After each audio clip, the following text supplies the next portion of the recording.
The equity and institutional models of marriage seek to determine how traditional or egalitarian beliefs affect marital happiness and marital stability in general. The models suggest that economic arrangements in marriage impact happiness and the risk of dissolution. Gender theories or models present gender as a social construct that influences human interaction. The influence of gender on human interaction is perceived as clear in heterosexual relationships that are dominated by gendered expectations.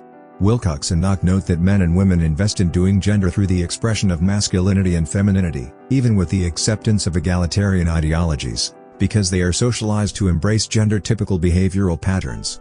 This socialization is highlighted by the social role theory, which suggests that behavioral differences between men and women arise from cultural stereotypes surrounding gender that result in social roles people are taught from childhood.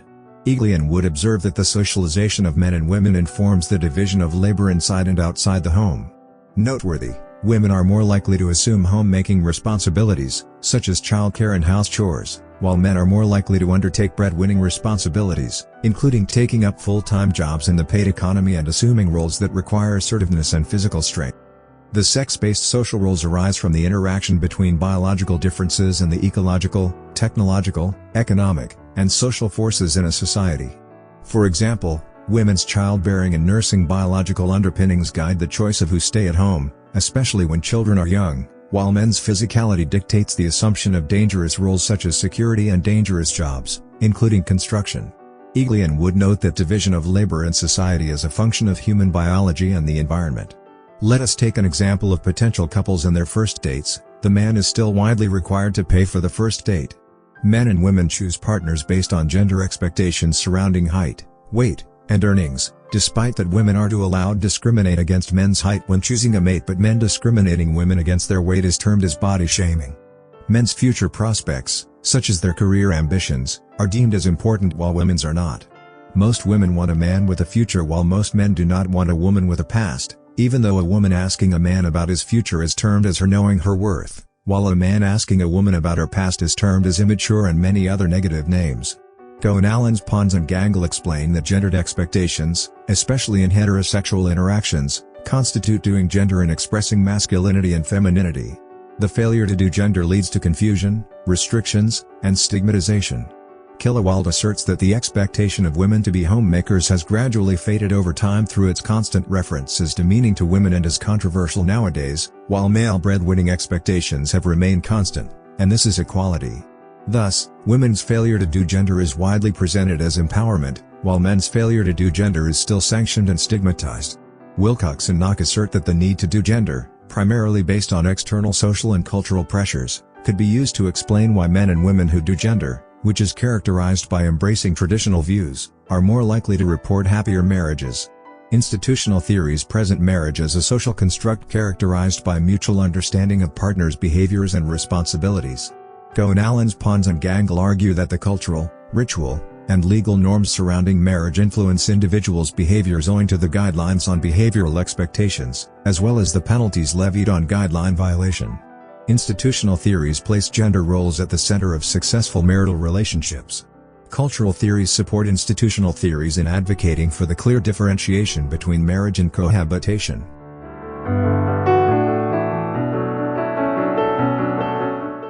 Pessin points out that the widespread acceptance of egalitarian gender norms is fundamental in explaining union formation and fertility behaviors through the gender revolution framework, whose primary principle revolves around fertility and partnership stability as societies become more accepting of egalitarian norms.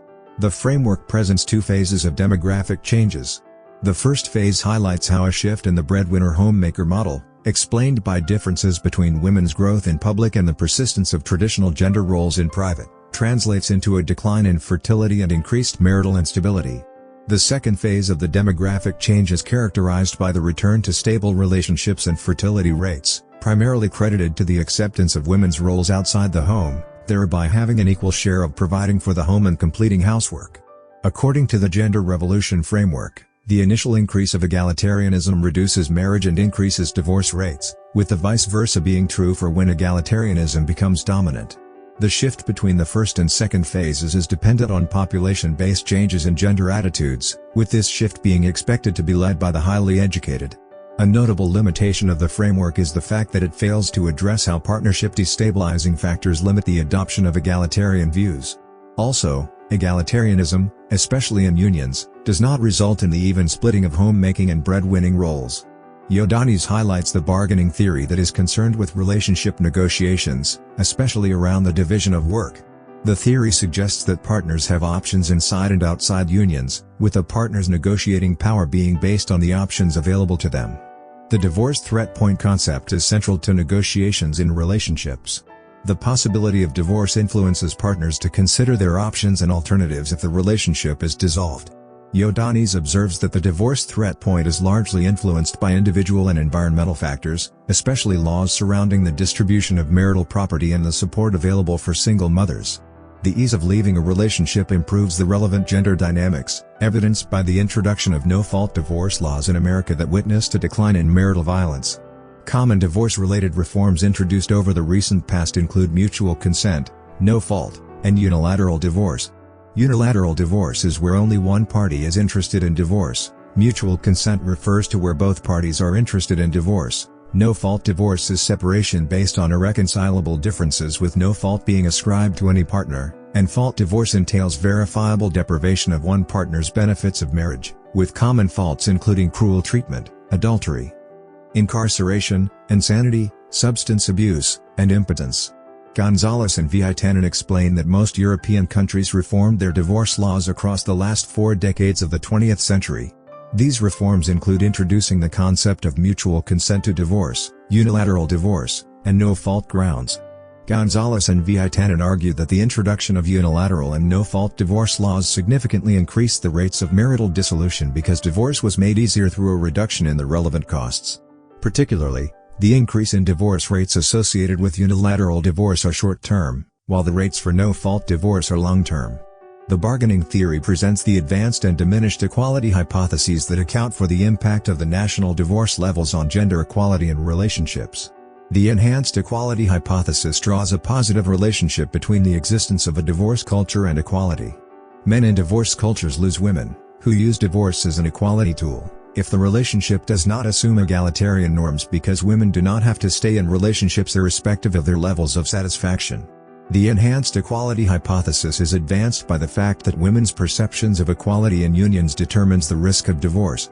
The diminished equality hypothesis suggests that divorce cultures increase inequality in relationships because men could use the option of divorce to frustrate women's efforts towards achieving a more equal union. Ioannis maintains that women's experience of economic declines following divorce presents men with more power to frustrate women's efforts of achieving equality. The author also argues that perceptions of unfairness do not influence the risk of divorce because, despite that women are more likely to report unfairness in marriage, they are less likely to act on feelings of dissatisfaction.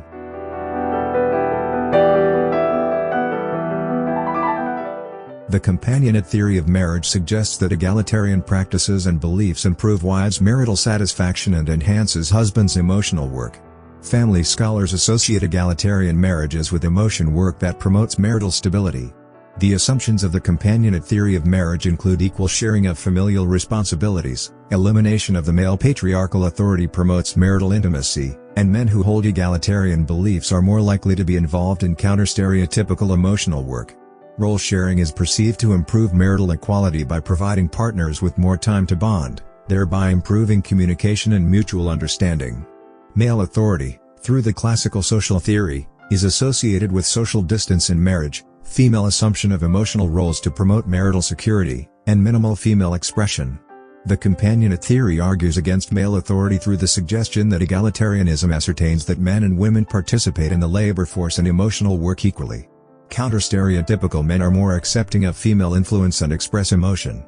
According to Wilcox and Knock, some of the reasons why the companionate model might be ineffective in predicting marital happiness include, egalitarian-oriented women have higher expectations of equality that might be difficult to meet and are less likely to have normative and social support for their marriages. The authors argue that commitment to the ideals of marriage and women's perception of fairness in the distribution of housework are more important than actual egalitarian beliefs and practices in reducing the likelihood of divorce, while men's emotion work determines women's marital quality. The relationship between men's emotion work and women's marital quality is based on the fact that women bear most of the familial emotional burdens and gender patterns that encourage female sensitivity to emotion. The equity theory suggests that individuals seek equity in social exchanges, and individuals who are shortchanged in such exchanges tend to feel emotional distress. Rupp-Hanner and colleagues argue that tests on the equity theory are mostly done on strangers, with the feelings of underbenefiting and injustice being closely tied together. These feelings, in the context of relationships or marriages, are primarily associated with one partner doing a greater share of housework, which results in anger, depression, and unhappiness. Rupp-Hanner and colleagues posit that the effects of the negative emotions in the equity theory are more severe in men than in women. In other words, men who underbenefit from housework report more severe emotions than women who do because of the gender displays. The equity theory contains the concepts of credit and discredit, with credit referring to individuals who state that their partners do more housework than they actually report themselves, while discredit are people who state that their partners do less housework than they report. Discrediting a partner's contribution encourages negative emotional responses, reduces marital quality and stability. Rupp-Hanner and colleagues argue that feelings of overbenefiting and underbenefiting cause distress and invoke the restoration of equity through behavioral changes or relationship termination.